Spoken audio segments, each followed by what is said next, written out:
slow ahead. I can go slow ahead. Come on down and chump some of this shit.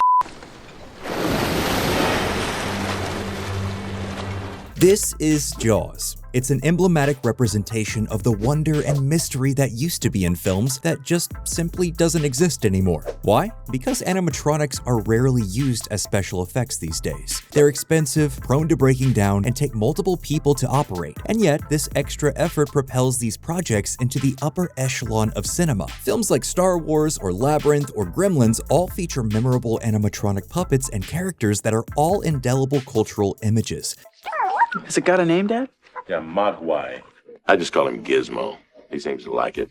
Over the last few decades, this hybrid of the alchemy of puppeteering and mechanical design is all but a lost art. The history of animatronics goes all the way back to the 17th century, when clockmakers would construct highly advanced mechanical timekeeping devices. These technical innovations would foster an era of experimentation and creation that would result in little mechanical characters that would move and gesture when the clock would strike the hour. You know, the cuckoo clock. These were the first primordial iterations of what would eventually be dubbed animatronics. An animatronic is a puppet or character that's controlled or animated using electromechanical devices. Basically, a puppet that is either radio-controlled or mechanically manipulated in some way. Today, you probably immediately think of characters that appeared in movies and TV shows that were brought to life using this method. I'll be right here.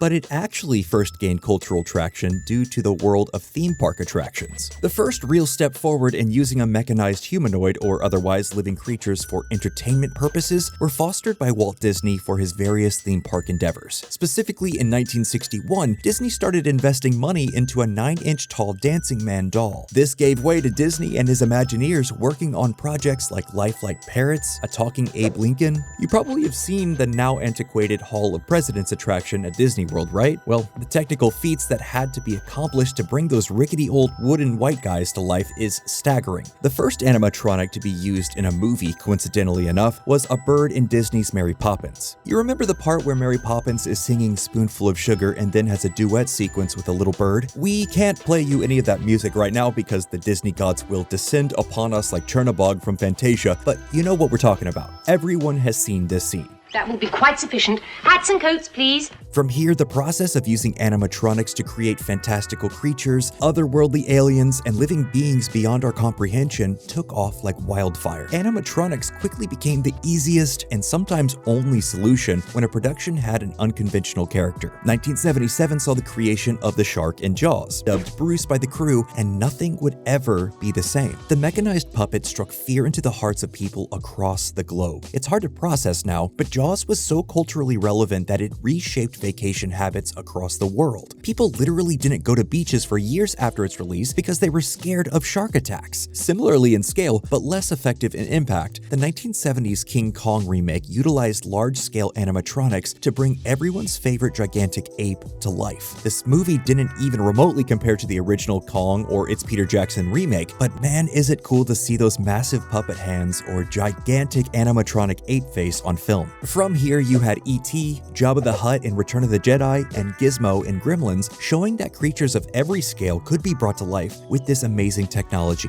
And by the time you roll into the 90s, you're reaching the golden age of animatronics. Terminator 2, Free Willy, and all the close-ups of the dinosaurs in Jurassic Park all brought to life this way. But you know what all of those movies also feature? Shots created using computer-generated imagery. Our scientists have done things which nobody's ever done before. Yeah, but your scientists were so preoccupied with whether or not they could, they didn't stop to think if they should. And this would be the beginning of the end for the ethereal movie magic that forced generations of viewers to whisper, how did they do that? And that's how you get the cinematic landscape you have today. If you go to your local Cineplex, you see almost no animatronics being used at all. Despite almost every classic creature ever created being born through this technology, that's just not where anyone is placing cultural importance anymore. Why is that? Why wouldn't there be a minor DNA strand of people making work in this style? Simple. Animatronics break down. They're expensive to make, expensive to maintain, and more times than not, when you need them, they're completely broken. Take Jaws, for example. That shark that everyone loves, Bruce, well, originally he wasn't supposed to be relegated to the third act. He was going to be in the whole damn movie, but shock of all shocks, the animatronic wasn't working, so Spielberg had to reconstruct the whole movie on the fly, saving the shark for the climax of the film. Luckily, this problem yielded one of the most suspenseful and harrowing movies of all time, but that's also because you had a young Steven Spielberg at the core of it, working diligently to try and fix the issue. In fact, supposedly, for months afterward, Spielberg had nightmares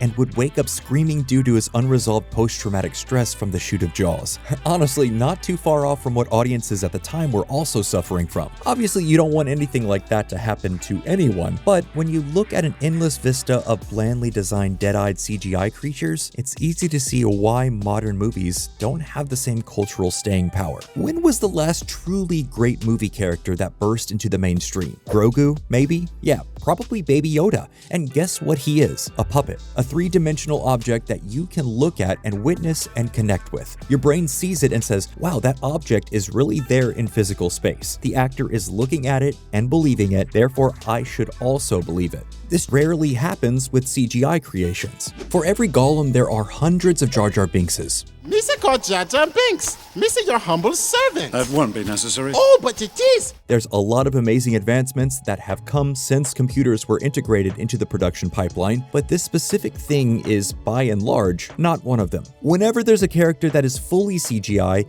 it just loses a bit of wonder. With Thanos, have been infinitely harder to do as a flesh and blood person or a large-scale puppet? Of course, but look at how Peter Jackson's Lord of the Rings trilogy handled characters of different sizes. With enough creativity and forethought, it's doable. It might not be easy, but the difficulty is what makes it impressive, and that makes people remember it. These production companies and studios and directors just don't think the effort is going to result in a large audience reaction, but they're wrong. Look at how Spike Jonze's Where the Wild Things Are film did it. The faces were CGI replaced and the bodies were massive practical costumes. In a previously attempted version of this story, they would have tried to do these characters with animatronics undoubtedly, but when the film was released in 2009, this was a perfect middle ground. In fact, the solution was suggested to Jones by director David Fincher, and he was right. The practical suits grounded the characters in the world, and the CGI faces meant that the characters' facial expressions could be free from technical hang-ups and malfunctions that had besieged other humanoid characters in the past. Everything you see is yours.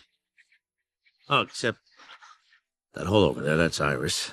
The world we live in now just doesn't care about animatronics, puppets, or physical objects being captured on film. But it should. This approach to filmmaking produces indelible images that are cemented in the cultural consciousness and create classics. Can a CGI character become a classic? Yes, but it's a lot harder. The amount of effort put into these things is the amount of cultural reverberation that they manifest, and the work being produced today is very likely to be forgotten. Cecil B. DeMille's 10 Commandments is still a beloved classic. James Cameron's Avatar? I guess we'll find out. Sure, the movies make a lot of money upon release, but it really doesn't feel like longevity is the name of the game. It feels like producing desperately cloying work that's panicked about recouping its budget opening weekend is the only thing that matters.